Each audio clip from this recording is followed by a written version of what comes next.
everyone. Welcome. I hope that everyone is doing really super well. It is March 21st. Happy spring.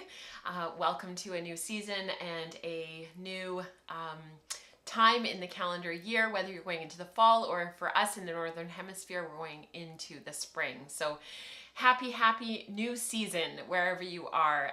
Diana said in the chat, it's interesting to be part of an international community, and isn't that the truth? And I always forget, I don't know why it doesn't register on me when we go into the spring and when we go into the fall, that we've got the whole Southern Hemisphere doing the opposite. It just doesn't register to the same extent that, like, when it's our winter, it's their summer, or when it's our summer, it's their winter.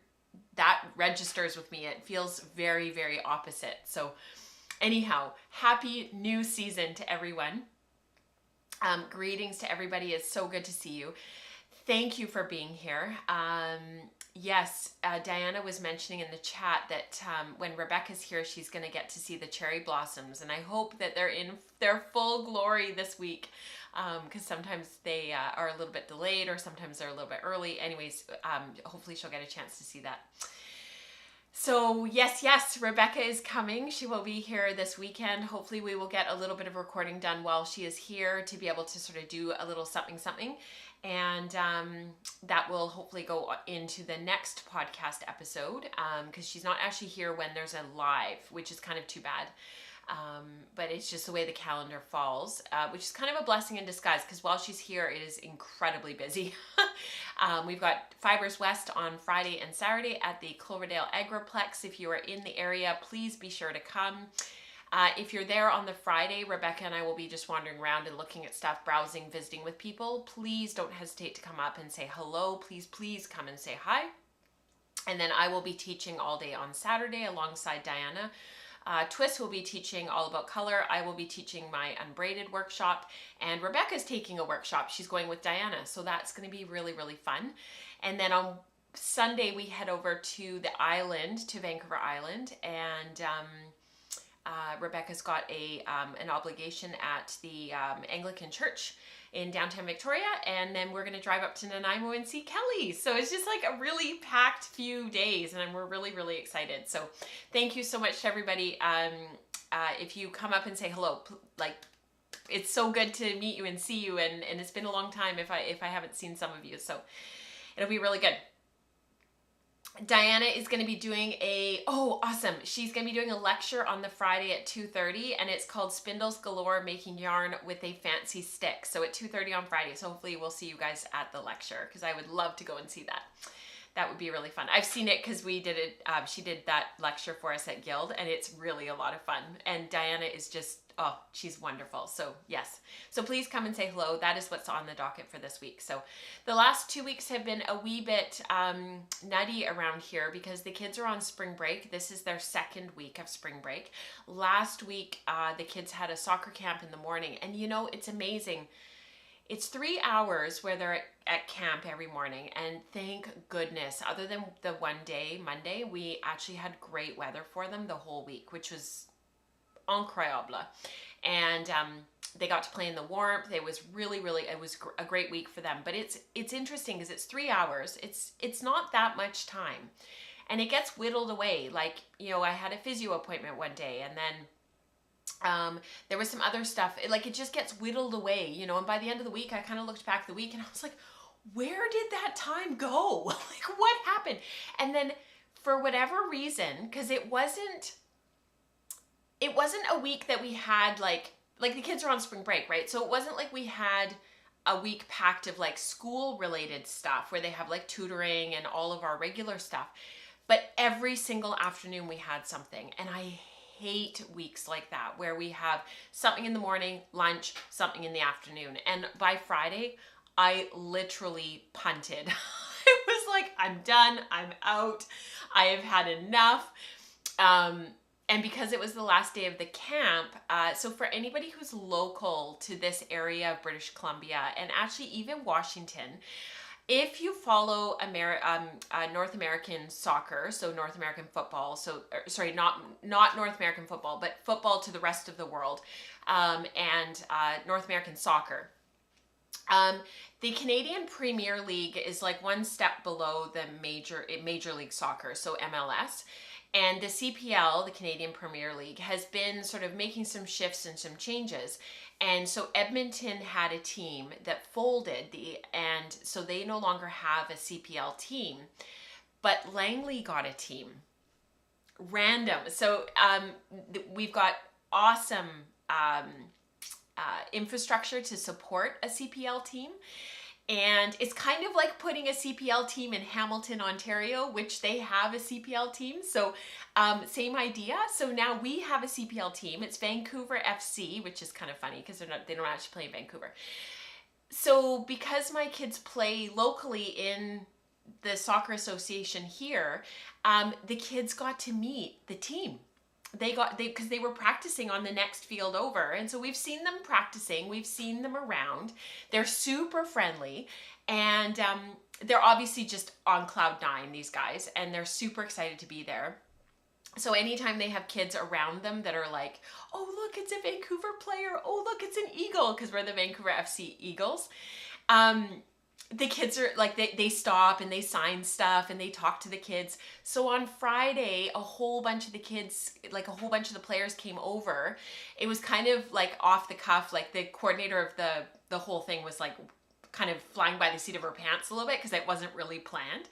And the players were like, we'll give out the medals. So because they do player of the week for the medals. And Nora got player of the week, and so she's kind of going up and all the FC players are there and they're gonna give her a medal, and you could tell she was like, oh god, like all these like big soccer players, and like they're all in their kit, they're all in their gear, and they put the medal around her. She's just glowing. Anyways, she got her lucky headband signed. And then they had their first game here locally on Saturday, so we got to watch that. So we went and we got to see the game, and Nora's like, that's the one that gave me my medal. She's yelling. It was really cool. It was really neat. And it's so cool that Major League, like that a professional team, that the kids are seeing that unfold on our doorstep. And so it was a really cool end to the week because there's been all this like build up to it, but now it's actually happening and the kids are actually involved, which is really cool. And they've been really good about community outreach. So yeah, very cool. Yes, Lisa said now it's a super lucky headband. Oh man. And don't tell her because she can't hear me anyways, but don't tell her. So Rebecca, no, you can't let on that you know. So you know the belt bags from Lululemon are really popular, and you know a lot of people have them. Anyways, she really wanted one. So for her birthday's next Wednesday. For her birthday, we actually got her the belt bag that matches the color of her headband. So now she's like, so she doesn't know. It'll be a total surprise. So she's turning 9 next week. It's just craziness. All right, let's get into the show because I'm sure you guys didn't come here to talk about soccer, although I would love to talk about soccer. We have some things. So the moral of the story and the reason for telling you guys all of that is that my week just got completely like eaten away. But I did get some spinning done, and I wanted to share with you where I'm at with my color wheels. I'm still working on my naturally colored color wheels. So I had started carding them up last time. I had started talking to you guys about that. I had done my other one, my commercially dyed color wheels already, which I'm going to talk about a little bit today some more. And now I've been working on my naturally dyed color wheels. So I thought we would talk about that. The silk kit, the Sweet Georgia silk kit, I have a winner to announce, and so we'll do that after the credits. And then I just wanted to do a quick reminder for book club, so we'll kind of do a little bit of housekeeping, then we'll get right into the show. So without further ado, let's do that.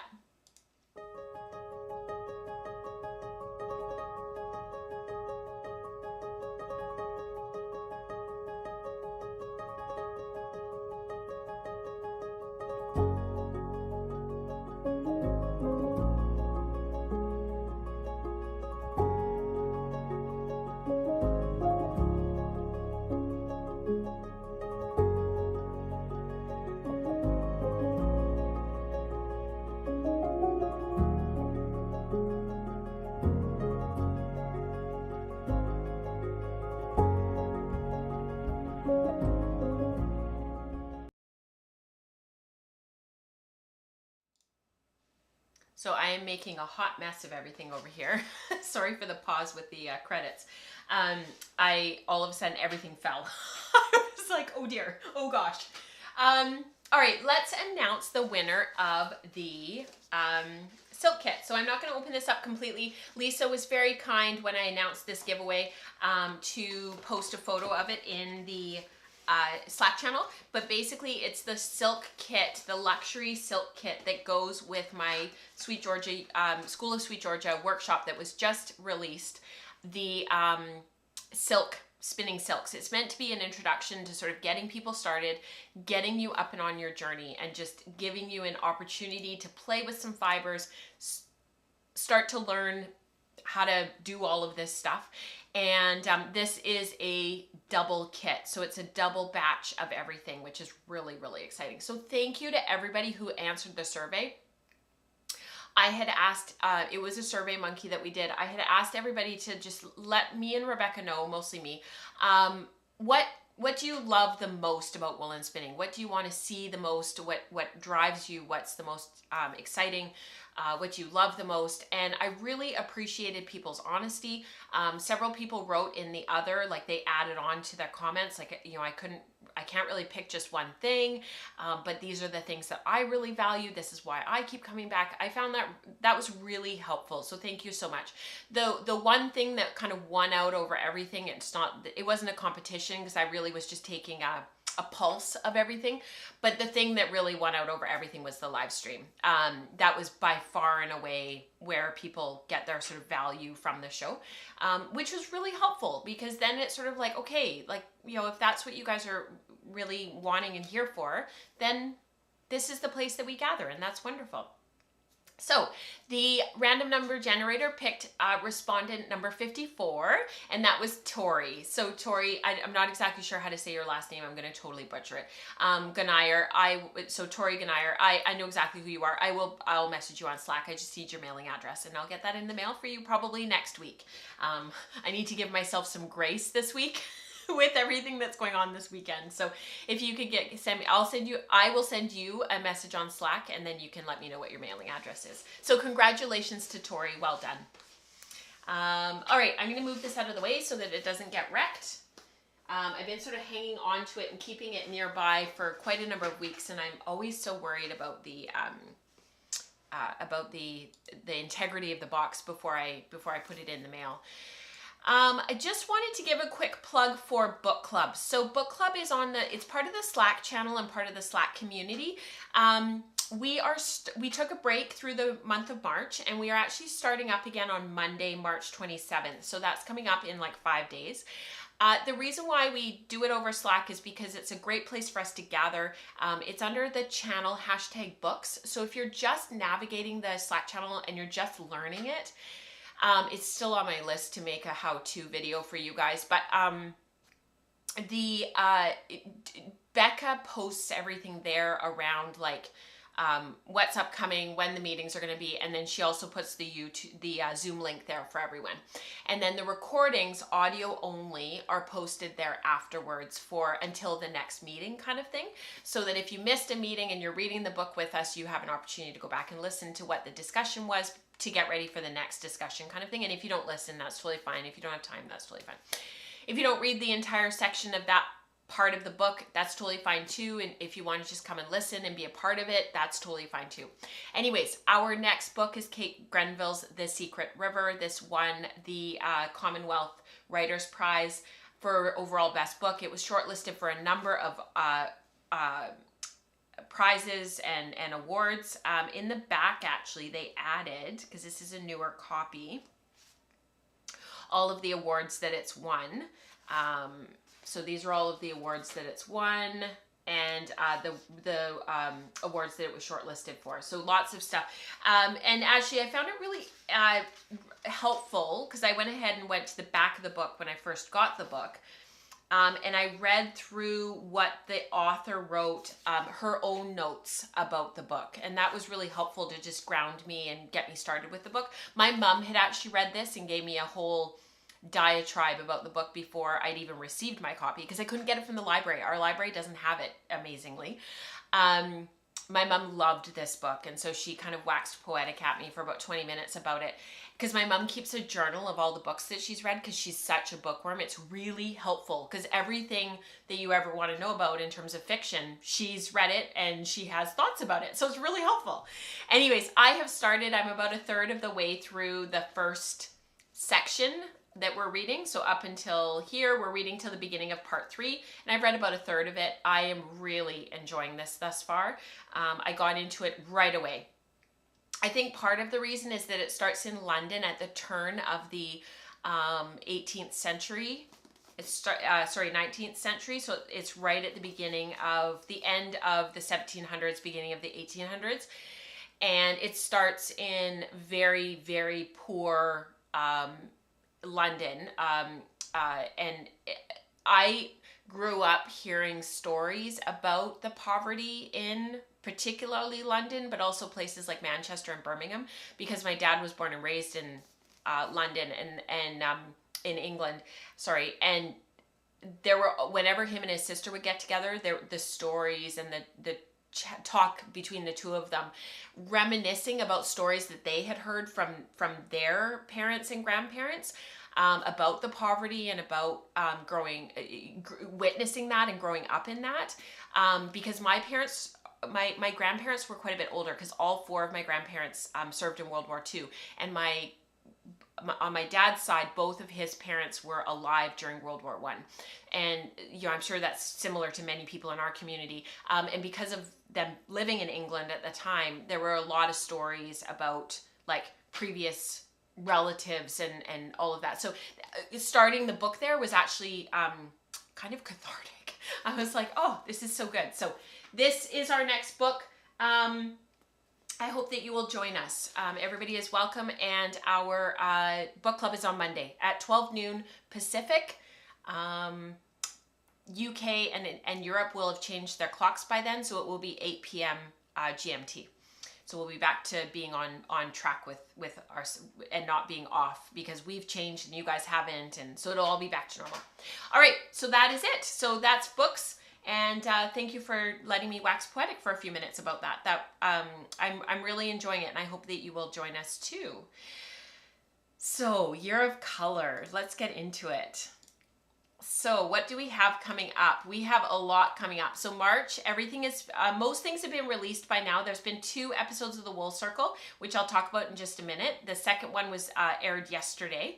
And then we've already had the Spinning Pearls vlog release for patrons of the community. I did a whole like sort of, definitions and just getting everybody up to speed with like where we've gone, where we've been, because we're coming to the end of the first quarter. So it's like, okay, let's just take stock. We'll do a bunch of color definitions, get everybody grounded, get us all to the same place. And then we'll introduce the color contrast, and then we'll very gently introduce contrast of hue. So next Tuesday, same time, same place, is the premiere. So everyone is invited, where we apply all of that theory from the Spinning Pearls vlog to our spinning. So that is next Tuesday at 10 a.m. I hope that you will be here. And that is going on next week. All right, so the Wool Circle, Rebecca did a whole color wheel share-a-thon. I don't know what else to call it. It was a big share-a-thon. It premiered yesterday, Monday, March 20th, the first day of spring. So that was yesterday. So you can check out the live replay and the live chat and everything. The link is down below. I will add it afterwards. And it is also on patreon.com/woolandspinning for everybody to watch. And it's also just here on the channel. You can search it. It's like the second to last video because it was just yesterday. So there's lots of stuff for you guys to catch up on and to watch and to interact with if you're curious about all of this. So where I am up to thus far.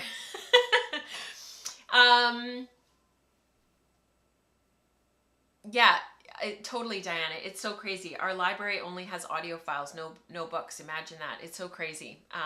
Christine needs to start watching. She might have to hide herself away or put headphones on. Totally. That's what I had to do yesterday. I was like, guys, I need to read. I want to read. I just finished The Handmaid's Tale because I didn't want to start this until I was finished The Handmaid's Tale because I never read it. Can you guys believe it? I never read that. I've read other Margaret Atwood, but I've never read The Handmaid's Tale, and they had it at the library. So I was like, oh, seize the day, seize the moment. So I finished that on Sunday night, and then I started the Secret River yesterday. So yes, I had to burrow myself away. Christine, totally understand.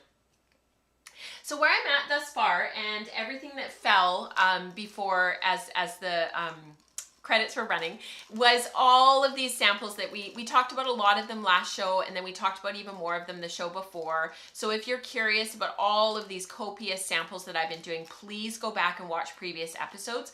Rebecca has been doing the timestamps for me for the live stream, so go to the down bar and click on wherever in the show you want to jump to. Thank you, thank you, thank you, Rebecca, for doing that. She went all the way back to September and did all of the shows since September. So thank you all. So these are kind of all the photos and all of the samples that I've done thus far. And there's even more, but I can't share them just yet because it's for upcoming content. So it'll be for Spinning Pearls content coming up in like April. And I think there's some, I've even started working on some stuff for May. So we're just kind of getting up and running. And then there's all of these samples that I did that were all the color wheels. So that's all this stuff that's cycling through. So this is all dyed Coriadel. So this was all Coriadel that I got. That was all commercially dyed. I blended it on the drum carder because I was doing it with hand cards initially, but it just was a little bit too labor intensive. Sorry, this is all tangled. And I did all of this stuff. These are all my compliments blends. And I kind of just, I had to figure out a place to start. I think I was in a situation where I was sort of having a little bit of decision paralysis a little bit, where it was like, oh my goodness, like where do I even begin? And so I think in November, yeah, it was like November and December, I was really sort of like, oh goodness gracious, we're doing this year of color and I don't really know where to start and I don't really know where to jump in. And me and Rebecca had mapped out the whole year, even though we were wanting to stay nimble and wanting to stay able to still pivot if we needed to spend more time on something. I've already moved things back because it's just too much. And I've realized we can't do more than one color contrast a month. Like I thought that we could do 2 per month. We can't. It's too much.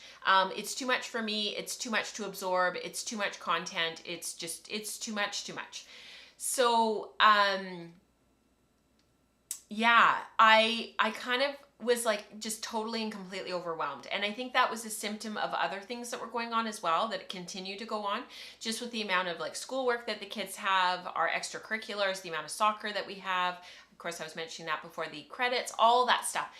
And so eventually what I did was I just had to start somewhere. And so I started with the initial samples that I started with in January that were the tint, tone, and the shade, just to like get me started. Like I just needed, I need to write a blog post about this, where it's like, when you're feeling overwhelmed about your spinning, just do something.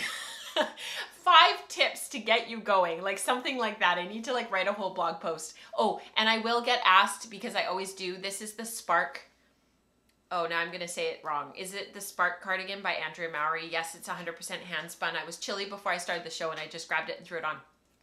I've been wearing it a ton. I'll try and remember to put a link in the down bar because inevitably I always get asked, and I'm so sorry that I sometimes forget, or I often forget. So I was really struggling in January and early February with like where like what to do with all of this content, how to start, how to get going. And I think just focusing on something as simple, quote unquote, simple as the color wheel really like gave me an opportunity to just ground myself, take a deep breath, give myself some grace, and just like pause, if that makes sense. And from there, I've just been able to build momentum, and that's felt really, really good. So in this past week, this is what I'm so excited to share with you. I talked about this last week where I had ordered from Rebecca's mom, and I showed you the lock popping of all the fleece and everything. I ordered from Rebecca's mom, which it seems to have gone walking, this pack of naturally dyed Coopworth.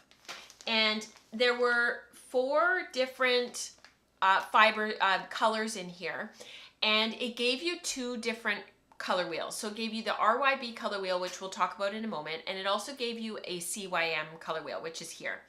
And what I did was, after lock popping all the yellow, all the blue, all the magenta, all the red, and all the dark blue, I went from, yeah, because there were 5 colors. I'm sorry, you guys, there's 5. After I lock popped everything, I just put everything in individual Ziploc bags. I've now been able to move them into one bag again because I've used up so much of the fiber. But I lock popped everything. Like I said, that was in a show 2 episodes ago, I think. And I just started, like, after they were lock popped, I just started putting small 2-gram samples through the drum carder. And so that's how I ended up making this. I did the RYB color wheel first. And I did just a 6-color color wheel, you know, red, orange, yellow, green, blue, purple. And we'll talk about that one in just a moment. And I felt so inspired, and it was simple and it was effective. And I just was like, oh, this just warms my heart. This is what I need. I can spin one sample, like spun singles, bracelet ply it, skein it. They take about 20 minutes. So I've been spinning them one after the other onto my wheel, and then taking the bobbin off, and then bracelet plying them one after another.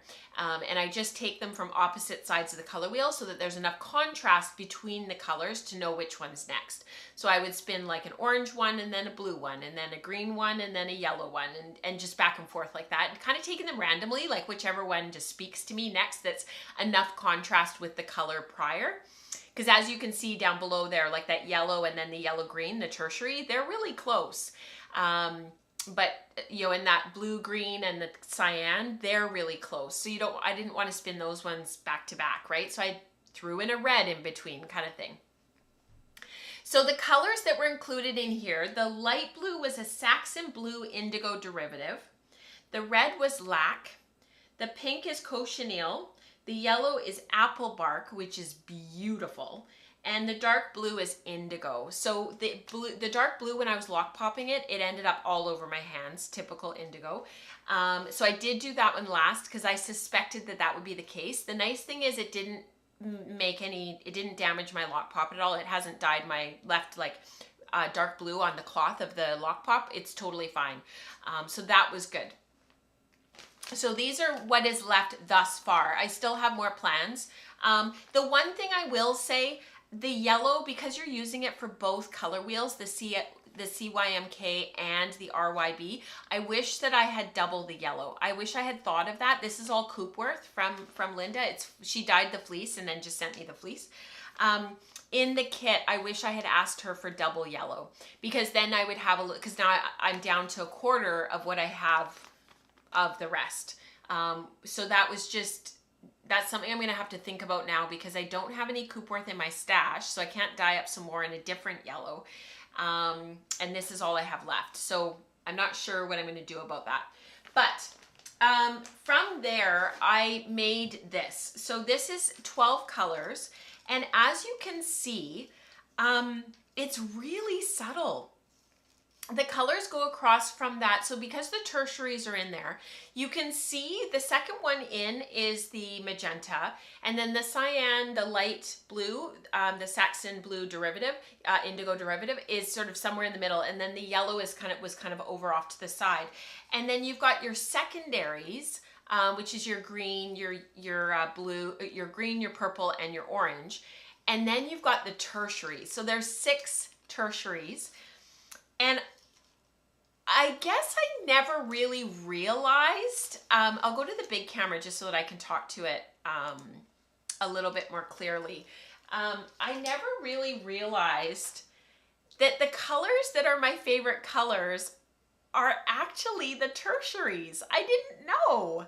I always just thought that my favorite color was like a grello, where the yellow has a little bit of black added to it. I think what my favorite color is actually somewhere in between these two, where there's a little bit of blue added. This yellow green here, and then there's a little bit of black added, or like this coral color here. That's this is orange. This is actually the secondary right here, but this color here that is the yellow orange, the tertiary. if you add a little bit of black to that, that's one of my favorite colors. Same over here with the purple is here.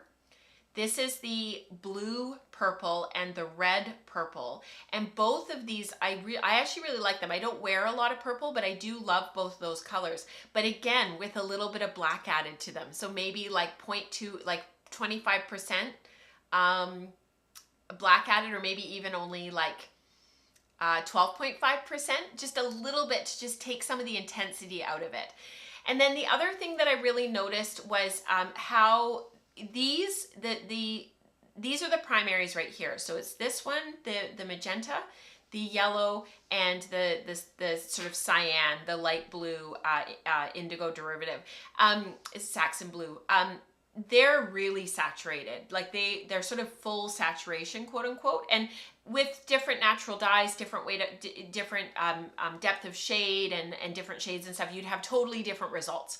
But with this particular, how Rebecca's mom did this, they're really nicely saturated, and isn't it? And they're almost a little bit highlighter, but not quite what other people in our community have been able to accomplish and achieve with commercial dyes in the CYMK color wheel. But you can see how the green and the orange and the purple are they're desaturated. They're not quite as intense. And then even more so are the tertiaries. So these two here are the tertiaries. Those two, that one is a tertiary, that's quite desaturated. This is my sister-in-law's absolutely most favorite color in the whole wide world. It's kind of a bit of a David's Tea blue, which if anybody's Canadian, they'll know who David's Tea is. This one's still quite saturated, and I think that's because it's only 25% blue. It's 75% yellow still, so it still has that sort of, but this one with the 25% red added, it completely desaturates. So it's really interesting, like just the difference. It's still, but yeah, anyways, fascinating. I really, really enjoyed this. Yeah, that apple green is lovely. I think it's this one that you're talking about, or maybe this one, Lisa. These colors in here, I think they just turned out really, really beautifully. I think these are lovely. You guys can see the side of the color wheel that I tend to be drawn to. It's right in here. And I love like the browns that you can create when you start to add the black in here. I love them. I don't tend to, you guys know, you've followed me long enough, I don't tend to be drawn so much to the purples, but if I am, it's this one here, where it becomes more gray. I love gray, purple, chromatic purples, like the chromatic gray purples. I love them. The apple green is the sagey one. Yeah, beautiful. So yeah, that was a really fun exercise to do, was this 12 color wheel. It made me want to go even further and do the 16 wheel color wheel, and I was like, no, I gotta stop. I have to stop here. I need to just put on the brakes.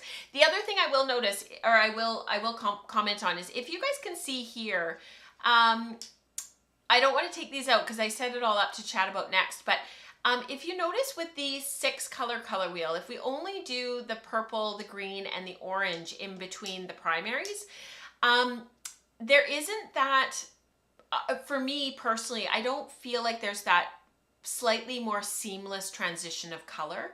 Whereas when you add the other 6 tertiaries, it really starts to make a big difference in how your eye sees the color wheel. And yes, it's more work, absolutely, to spin those additional 6 bundles of fiber. And these are all 2 grams. But I really noticed that for my eye to be able to seamlessly move around the wheel, I felt like it just does it in a much more seamless way. Whereas this one is really just the color wheel. Like it's like, oh yeah, there's the color wheel, there's the orange, the green, and the purple. But this to me feels more homogeneous. It feels more yeah, it's there's more gradation, right? And so as soon as you've got that increased, those steps in between, you're gonna have, it's just gonna look visually really super pleasing. Like how could it not? The one thing I will say is there needs to be something in here The jump between these two is quite significant. The way this is reading on the camera is accurate. So you almost kind of need one in here that's 12.5% and 1.8, what is it? 1.875%. So instead of just 75-25, you need the one that's the 1.875 and the 12.5% red to yellow. There needs to be one in here. You could also do one in between these two, I think, quite well, and that would so in here you definitely doing one or two more and filling those gaps in there would even make it even more smooth. So one here and one here. You could definitely do the 87.5 and the 12.5 in here to even make this even more seamless. I don't see anywhere else where there's quite as much of a jump. Even if I move the cyan over here, I think the other place that I would potentially add that is in here to help that jump. This is a big jump, and so I would put one in there as well. So yeah, you read my mind there, Rebecca. Yeah, so this is it flipped the other way. And you can see that one in here would really help. Yeah, mind reading. So that, those three places, I am very, very tempted to throw 3 more bundles just as an experiment to see what happens. Mostly because I'll probably never do this again because it's so much work. And like when in Rome, let's just seize the day, right? So like we're doing this, so let's do it. So I will report back on that. So from that color wheel and from learning so much from that color wheel, I decided this is not my favorite, this color wheel. As soon as I finished it, I was very lukewarm on it. And so let me just show you the photos of it so that you can see. So this was the naturally dyed one that I did first. So I did this one first, the RYB first, and then I kind of pivoted after I did the first 6 colors and did the CMYK, because I wasn't actually going to do the CMYK as a 12-step color wheel. I was only going to do it as 6. Nora has been helping me with making this. So this was the original color wheel that I did out of the naturally dyed fibers, and you can see that the red lac is very saturated. It's a strong color, and these are them side by side, and you can see how different they are. So even the yellow changes quite significantly between the 2 color wheels. And you can see that between the lac, the red and the orange, there's a big jump, and from the orange to the yellow is a big jump. I don't think there's as big a jump from the blue to the purple as there is from the orange to the red, but it's still pretty significant. So I decided to build this one out as well. So this one I added the 6 tertiaries to as well, and Nora's been helping me card them all up. She's like over the moon to help. Yes, Rebecca says you will definitely need more yellow. Yes, I need more yellow, please.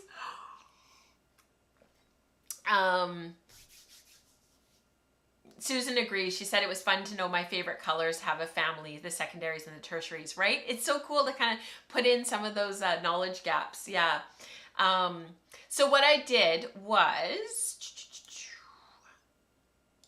let me just get the cameras correct here. So when you put these in between, all of a sudden things start to make sense. All of a sudden you start to see, like I'll get these spun up for the next show. I'm hoping that Rebecca and I'll have a little bit of time to just sit and spin and chat and visit. You can see like all of a sudden the jump between these two isn't quite as big, and the jump between these two, the yellow and the orange, isn't quite as big, and then same here and same here. So it'll be interesting to see once I get these 6 spun and put in where the gaps are and what I need to add to make that smooth gradation. Yes, Amanda says it follows a geometric progression to get even looking steps. Yes, so true. And I think that some of, like I can see already that this jump from this one to this one is probably going to be quite significant. So I might need to put another one in here. I might need to put another one in between these two. Like there might need to be 2. We'll just see. I'll play it by ear and sort of see how it goes. But it's interesting because with this color wheel, once I started to put in these tertiaries, all of a sudden the jumps between these ones started to lessen a little bit. Like I could see right away that all of a sudden my eye smoothed it over. The other thing that is interesting to note, because these two, the apple bark and the lac, are quite saturated. They're quite strong. And it was interesting to me that the orange is very brown. It's not really orange. It's really like a brown to me, and it's almost like a burnt sienna or a burnt. It makes me think of like desert pueblos, like that New Mexico kind of look, that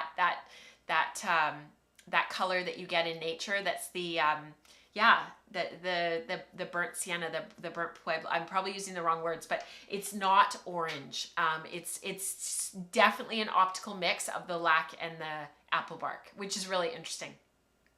So lots and lots and lots of learning. Yeah, Nora has the best smiles. Lisa, she just lights up the room. Rebecca says, I love this so much. I love how saturated the blue and the red are. Yes, this blue, this indigo blue, it is beautiful. All I want to do is like add a little teeny tiny bit of black to it, just to like really give it that little bit more dimensionality. And oh man, it's just beautiful. I love that color. I don't know, Rebecca, or sorry, Amanda. She says, is that what's causing the orange? I'm assuming that's what you mean. What's causing this kind of brownish color, is that because the lac is a cool red? I honestly am not sure. Yeah, because this magenta is definitely a cooler on the cooler side, and this is I don't know. I could go either way, saying this is warm or cold. I'm not sure. I'm excited to talk to Rebecca about it, because I'm honestly not sure. This yellow is quite warm. Yeah, I'm not sure. That is something that I will have to continue to think about, because I'm not sure. Yeah. It's reading cool to me. So maybe it is. You know, maybe if you had a warmer red in here, like a madder. Because I was thinking about that last night, actually. I was thinking, like, I've got some madder in my natural dye stash, and I was thinking, like, wouldn't it be so cool to do this all over again, but do the red with madder, because the madder red is very different. It's more of like a cayenne, or a, yeah, cayenne. That would be the best way of describing it. So then you could have the two reds next to each other. So if the lac is reading cool to you guys, and that's a cool red, and then the madder would be that warm red, it would have more of then maybe it would create more of a true orange. So that would be an interesting experiment for someone to do. Yeah, by someone I mean probably not me. All right, so then I thought, okay, this is all really cool, and I love this all. And what we've got coming up in April is our contrast of value study. So I thought it'd be really fun just to very quickly give you guys a little bit of a teaser of what the 12 hue color wheel in the CMYK looks like in a black and white. So this is grayscaled, and you can see just the really interesting variation in value. The reds that are over here on this end, so the red orange, the magenta, the red purple, they're all reading darker in value. And of course, as we would expect, the apple bark, the yellow, and that sagey limey apple green next to it, so the yellow green are reading the lightest. They're reading the highest in value, which is really, really neat. What I did think was really fascinating is I think the one that's the darkest in value is the magenta purple. So third one in, I think. To my eye, it looks a bit darker, like ever so slightly, but those three that are closest to me here are definitely all either the exact same in value or like so minusculely different that it would be hard to tell. But what was interesting to me was none of them are reading as a true dark. So you would probably have to add that little tiny bit of black to get that true dark, which I thought was really interesting. It's a beautiful value scale.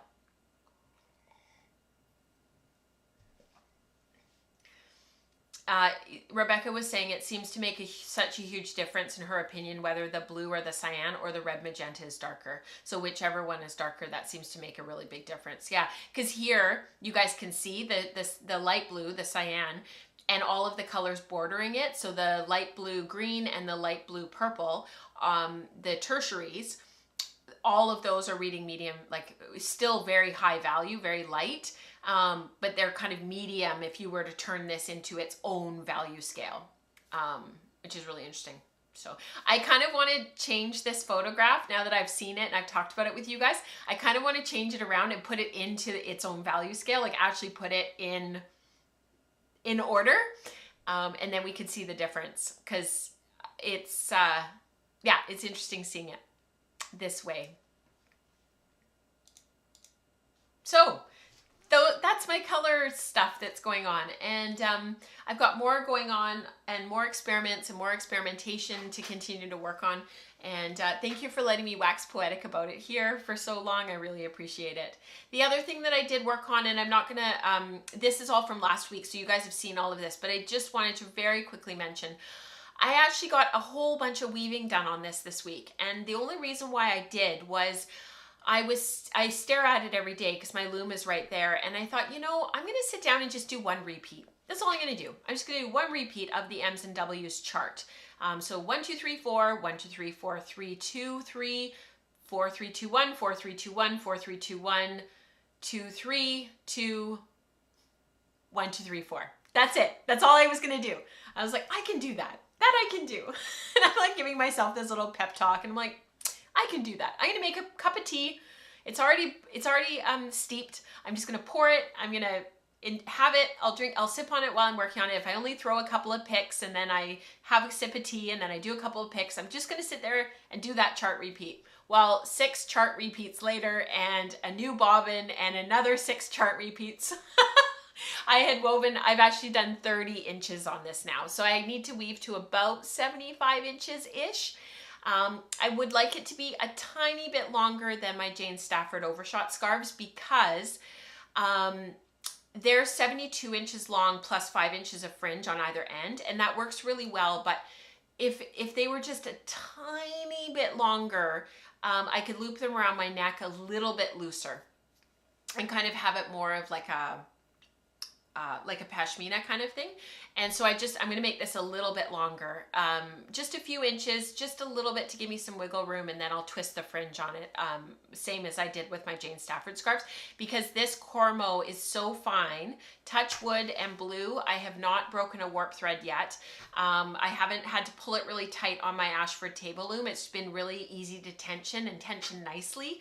And it's been weaving up very, very quickly, as you can see, but I just haven't had that time to actually sit and dedicate to it. So yeah, I'll just keep on working on it. It's my spindle spun, mostly support spindle spun Cormo in the warp and the weft for anybody who's new here.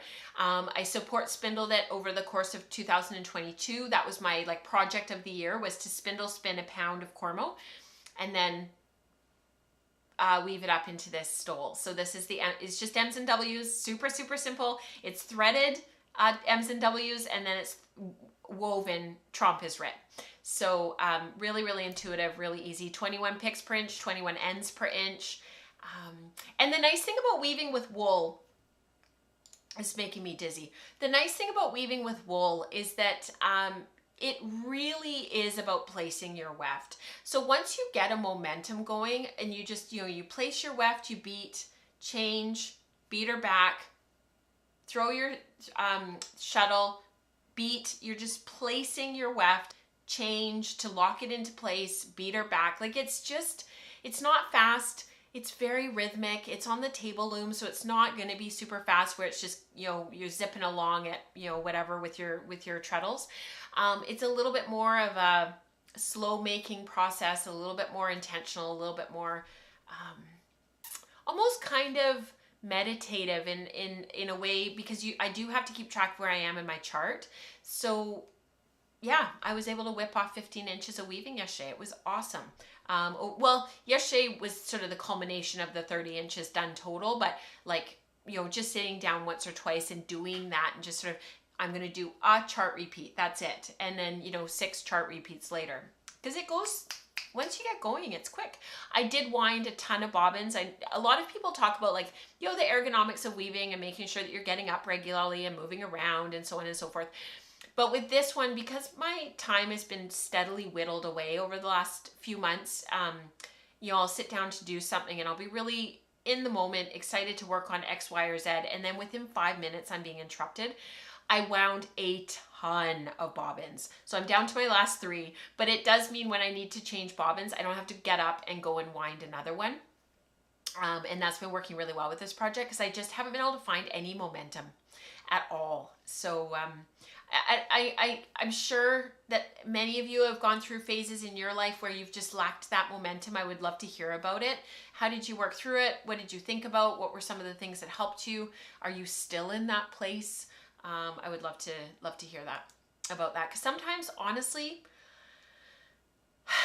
it's easier to just read a book than try to get into something knowing that in 5 minutes you're going to be interrupted. And I think that's part of what happened with pressed flowers. I literally have lost momentum. And it may or may not come back, but I had such a good momentum going with it, but I kept being interrupted. I kept having to put it down, and now it just feels very overwhelming to pick it back up again because I know that I've got a lot of decisions to make in front of me. And that's a tough pill to swallow. It's just fact. And it's not a reflection on me or my integrity as a person, as Diana would say, or a comment on anything about my making or my talent or anything like that.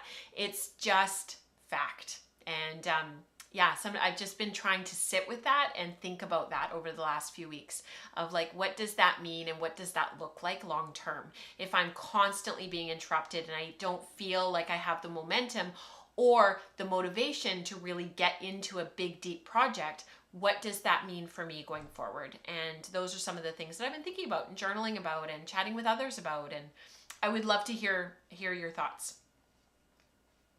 Okay, so shall we talk about community participation? Let's see what you guys are doing. I'll see you on the other side.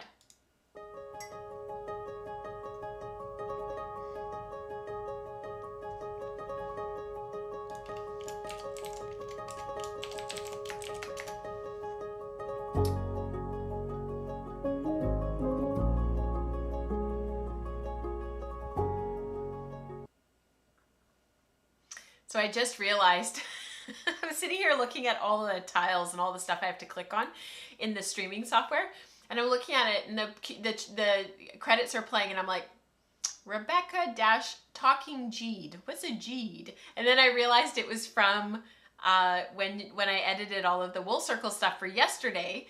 What episode was that, Rebecca? Was that episode 90? And I realized it was Rebecca-talking head, but I had botched the spelling and I was like, what?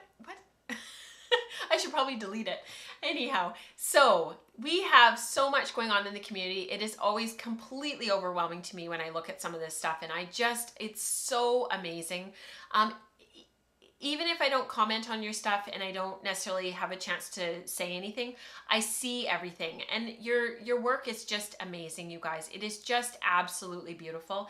Thank you for sharing, and thank you for just including us in your making journey. I am just bowled over at what you guys create, what you do, what you make. I think it's amazing. It's amazing. Christine says, I'm not getting a great deal done at the moment. I'm trying to get my head around the colorwork sweater I'm making, but time to do it. Yes, I hear you. Small projects are often really fun and quite beautiful, says Lisa.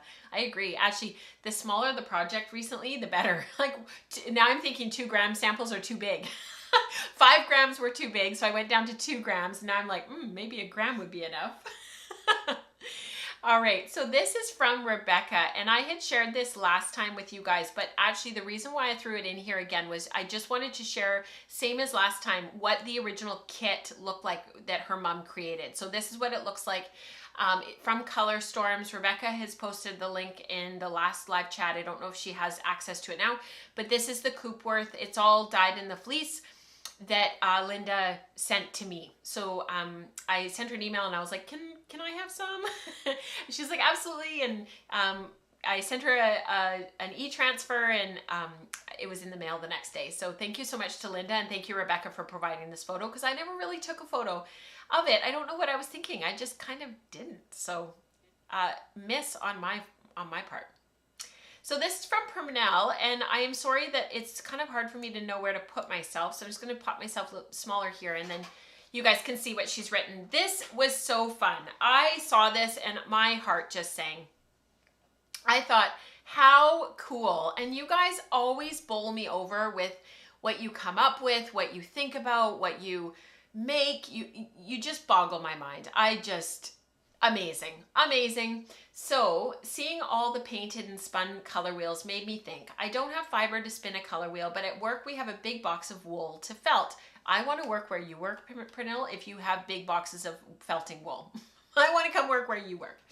I found the box red, blue, and yellow and added black and white and started needle felting my own color wheel, adding an inner and outer circle to create a tint and a shade. What? Amazing. I have been working on and off during the last 2 weeks whenever I had time, and I really like the result. Yeah. I did, however, have a bit of problems with blending the blue and the yellow. I used my old carders to blend, and those two would not in any way become green. You know, it's funny, Pernille, because once you see it here, it looks green. Like once you see it with all the other colors, it totally works. Like you nailed it. So I'm not sure what she ended up finding a green in the box, so it is a bit of cheating, but I had to work with what I had, and it was so much fun. So sometimes we just have to do that. I didn't measure the amount, but eyeballed it as good as I could. It didn't take a lot of wool. The best part is now I have around 10 kids sitting in our creative spot needle felting. We tried several times before, but it never before was able to get any kind of interest. And as they make their own little masterpieces, we have been talking a lot about color. Pernille, that is so cool. I'm just amazed. I think this is awesome. That would actually be a really cool project to do with the kids, like just in general. Like, I wonder if my kids would be interested in that. I should show them these photos. I will report back. I wonder, yes. This is from Christina. This just made my heart sing as well. I saw this and I thought, oh, yes. So there's several people in our community who are really interested and motivated to actually spin their own embroidery yarns. I know Amanda does this, Christina does this. There's several others who've talked about it off and on over the years. I think Mary Jo does. I know there's others. And this is so freaking cool. One of my goals this year was to spin embroidery thread and practice making fine felt fabric for projects. I've been inspired by everyone's post for the year of color, so after spinning a 2-ply merino silk thread, I decided to work with depth of shade for future reference for each primary color and continue from there with secondaries, etc. It took all afternoon to mix the dye, Jacquard Fire Red, and working out the dilution percentages, making silly mistakes, but finally have it all written down, and hopefully it will be smooth sailing from now on. I am excited to put some black with that red. Isn't that incredible? I just love this so much. This is just so cool. Thank you, Christina, for taking all the photos, for taking the photo too, and showing not just the gradient, but showing some your other spools of thread that you've made as well. I thought that really resonated with me.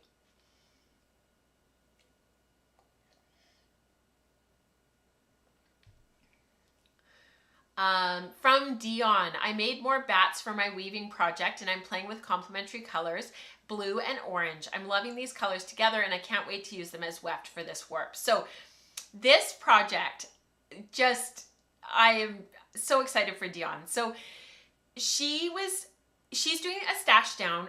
We need to talk about stash down. I just haven't gotten my head around it yet. I feel like you guys are 10 steps ahead of me all the time right now, and I love that because I feel like this forward momentum that we've got is just going to continue. So don't mind me while I'm like 10 or 15 steps behind you guys. But Dion's been working on this stash down along, and whenever she's on Zoom with us, and we're going to make her morning, or if she hosts one, sometimes she does impromptu ones. and she'll post them in the Slack channel and stuff. Where she sits her e-spinner in front of her is actually a trunk. And that trunk is full of all of her fiber stash. And so what she's been doing, and I thought this was brilliant, she took out all of her stuff. I think it was over Christmas time, but I might be wrong. I'm not sure she's here today.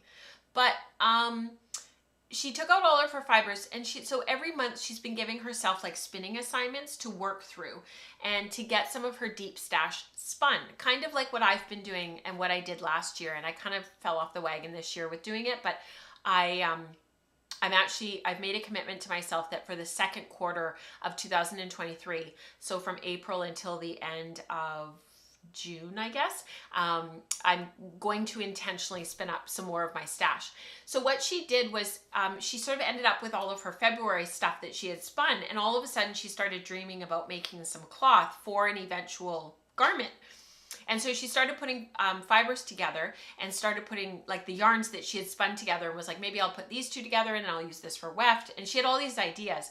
And what's ended up coming of it is that now she's used up even more of her stash to stretch it even more, to have more yarn for this gorgeous piece of cloth that she's making, that I think her plan is to make a garment. So well done, Dion, just beautiful. And that orange bat right here with that little bit of black in it, oh, that is beautiful. So I'm sure that that's what she's madly working away on now, is getting this all spun up so that she's got more yarn. So cool. Rebecca says, I cannot believe how good this looks, Dion. Yes, I totally agree. This is from Susan. What fun to finally get to playing with the color wheel. After seeing everyone else's posts, I thought it might be a bit of a ho-hum exercise, but it was just the opposite. Okay, so Susan, I read this when you posted on Slack, and I was like, yes, right? Totally ho-hum, like not interesting at all.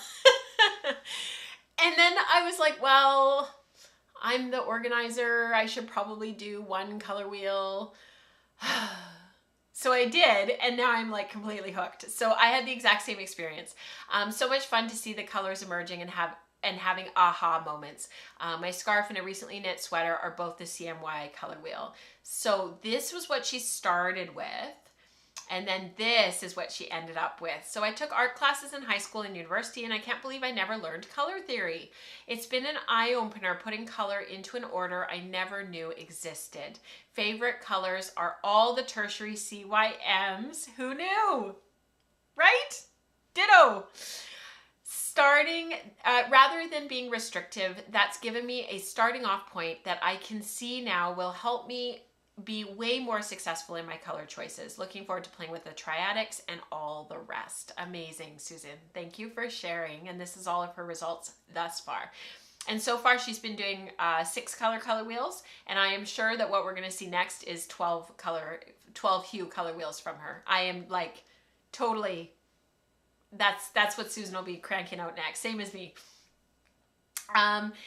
So Amanda summed it up. She says, ho-hum is my jam. You know, it's so funny. What I have learned in my years of doing this is if my reaction to an exercise is, I should do it.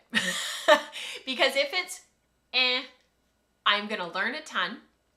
I'm going to have zero expectations. I am not going to put a bunch of pressure on myself for it to be perfect because I have no expectations.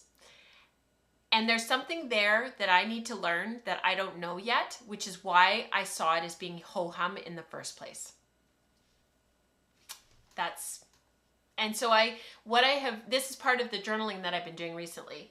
And thinking about these things and my thoughts and feelings around a lot of this stuff. And I have realized again and again and again that when we react to something, or when I react, I should speak from my own personal perspective. When I react to something with a ho-hum or kind of a reaction where it's almost kind of apathetic or passive, especially if somebody's telling me something that they are really excited about, I need to dig in. I need to ask questions, both of myself, why is my reaction like that? Get curious and run an experiment. I'm feeling ho-hum about this. I'm not sure that this is for me. I'm not particularly excited about it. So I'm gonna spin one 6-hue color wheel out of my CMYK colors that I bought and see how I feel and get curious about the process. And that is what I did. And that is when I realized that I was missing the forest for the trees. And isn't that so amazing? Because in that moment of recognizing that there's a gap there and that you're maybe being more, maybe I was feeling a bit judgmental, or maybe I wasn't really fully, sort of appreciating what was going on. That in that moment, getting curious and giving myself that opportunity to grow, there's huge growth. Like that is huge, huge. All right, general makes and shares.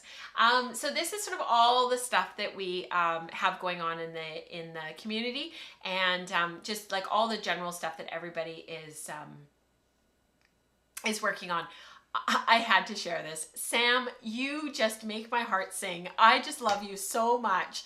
How great is this photo? I kind of wanted to print it out, like professionally print it, frame it, and send it to you. Like, you should have this photo in your entry hall. It is so cute. Yay for snow and finally getting to wear my funky hat made from leftover yarn I spun for my I think it's Austis, is that how you say it? Shawl. I wear it a ton. I haven't actually heard of that pattern, so if somebody knows it or wants to link it in the chat, that would be great. I didn't use a pattern, but cast on enough to go round my head, divisible by 4. And then I ribbed, moss stitch, 3 needle cast off, and then I waited 4 or 5 months to finally add the pom-poms. It's a little bigger so I can wear my hair up and with clips in. This photo is incredible, Sam. Like just the trees behind, they're blurred, your aperture, like the lighting, like it's just perfect. It is a perfect photo. Right? Rebecca says you're the cutest, Sam. I totally agree. Diana says, I like that summary of why ho-hum is a good signal for learning ahead. Thank you, Diana. I've thought about it a lot. I've done a lot of journaling. Lisa says, okay, as a veteran of roughly 1 million academic seminars, some things really truly are boring, but you never know for sure until you get into it. Isn't that the truth? My master's degree was boring. It just was. It was a slog. Did I learn a ton? Yes, but it wasn't super, super exciting. It was just learning that I had to do, you know? Yeah, super, that's so true. Rebecca says, yes, we often resist the overwhelm of the unknown by saying that it's boring. You see that in kids. When kids are really resisting change, or they're really resisting working on something, and oh no, that's boring. My math is boring. No, it's super boring. That is something I've learned to dig into. Like if James is saying that his math is boring, which is his favorite subject, it's too hard. It means he's hit a wall. He can't go forward, and he needs a lot more direct one-on-one to bring him up to speed. So we have to go back, make it approachable again, make it something that he can do, and then we can build from there. Yeah, the word boring is that word to me is like so rich. As soon as somebody says that something's boring, I'm like, oh, we need to do some digging. All right, this one is from Lisa. I love this so much. My winter candy spin is nearly plied up. Isn't that gorgeous? Amazing. Just beautiful. This is a humbug braid that she bought from somebody's D-stash, I think, if I'm remembering. But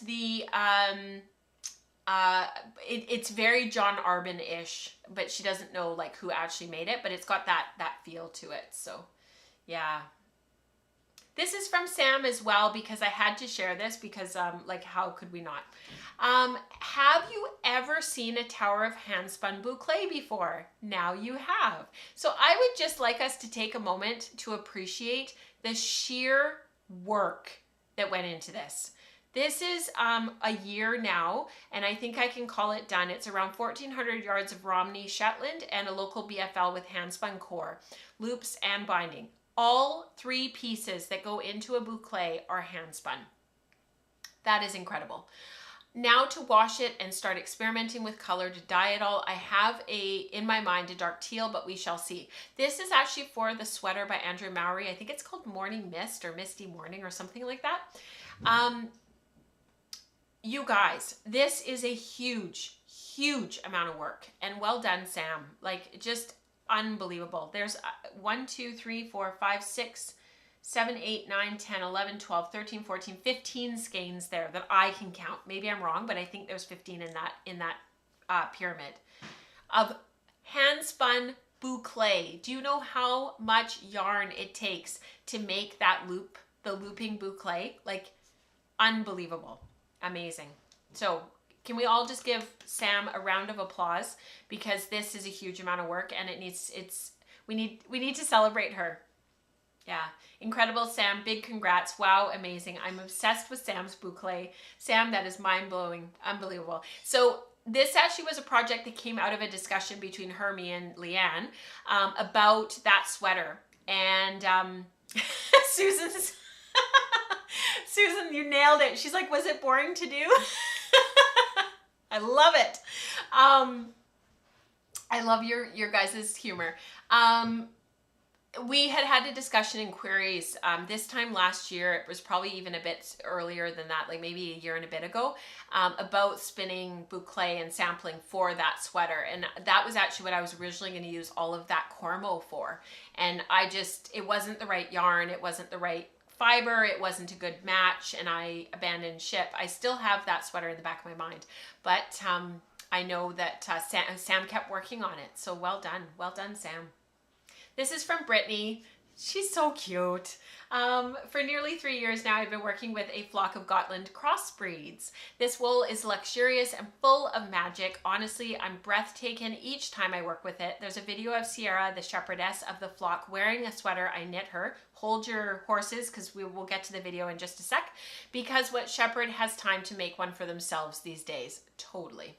I recently finished a sweater spin for from Torfall's lamb fleece. He's now a ram who has sired most of the lamb's wool to contribute to my most recent mill run launching tomorrow. Brittany is cruxfibers.com.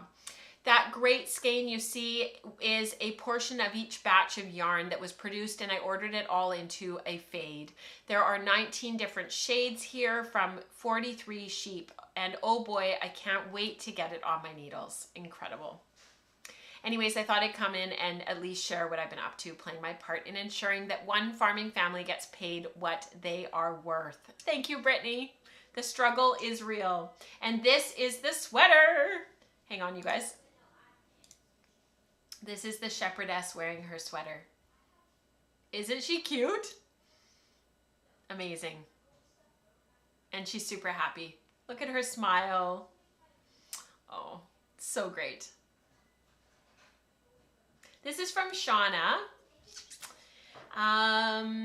After nearly 2 months of spinning daily, I have finally finished all of the singles for my experimental combo 3-ply. I'm so excited, but also nervous to see what happens when it's plying. So Shauna's been spinning on this for a while. She's been sharing about it in the Slack channel. She is actually in the midst of finishing up the plying. She shared a bobbin shot of the plying, but I don't want to wreck. I want to share the finished yarn once she posts it. I don't want to share like a teaser.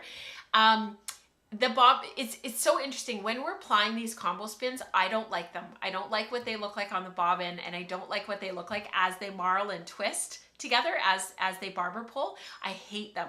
And then once you skein them, that's when I love them. So I can't wait to share this with you guys once she has it skeined and take some beauty shots. This is from Megan. After nearly 2 months of daily spinning, I have finally finished all the singles for my experiment. Oh wait. I have the wrong, this was, shoot, this is the wrong text. I'm so sorry, you guys. This was, I'll fix it for next time. All good. Because I don't want to mess it all up and remember incorrectly what is what. But I'll share that one with you guys next time. So thank you guys for sharing everything that you do, because honestly, it makes the show richer for it. I love sharing what you guys are working on, and you're so inspiring. And nothing is ever boring, is it? Not really, not truly. there's always stuff to talk about and be inspired by. So I hope, fingers crossed, that you guys are inspired and that you have lots going on to share with the community over the next 2 weeks. Happy spring, happy fall. I hope you guys are enjoying some nice weather wherever you are. I hope to see you at Fibers West. Please don't hesitate to come up to me and Rebecca and say hello. We want to see you. We want to say hello. One last thing to announce before we say goodbye. Katrina ordered, her and I chatted earlier in the month, and we had an opportunity to order a whole bunch more of Unbraided, the book. So they will be available in her booth at Fibers West. If you would like to pick up your copy and you would like them signed, please come up and find me and I will sign them for you. Katrina will do the same. And if she sees me or if she knows kind of approximately where I am, she's going to send people over to me. The booth, the way that it's set up, it's too crowded for people to be hanging around and to be standing there waiting. And so I had said to her, like, I don't want to be in the way. I definitely don't want to be in the way of like people coming in and shopping for yarn and whatnot. So just send people my way. And she's like, absolutely, that works the best for me. So if you purchase a book or if you have a book and you want to bring it, I will sign it if you see me. So please, please, please come and say hello. I think that's everything. I will see you in a couple of weeks. Our next stream will be next Tuesday at 10 a.m. Pacific. Everybody will have sprung forward by then, thank goodness. The time change stuff is so hard. Next Tuesday at 10 a.m. Pacific, we will have the application of theory for our spinning pearls, and that's for everybody. It premieres here at 10 a.m. So I hope that you will come and join us and come and find us, and that you're really excited about your Year of Color stuff. It's just been really fun to see what everybody's working on. So until next time, happy spinning. Bye, everyone.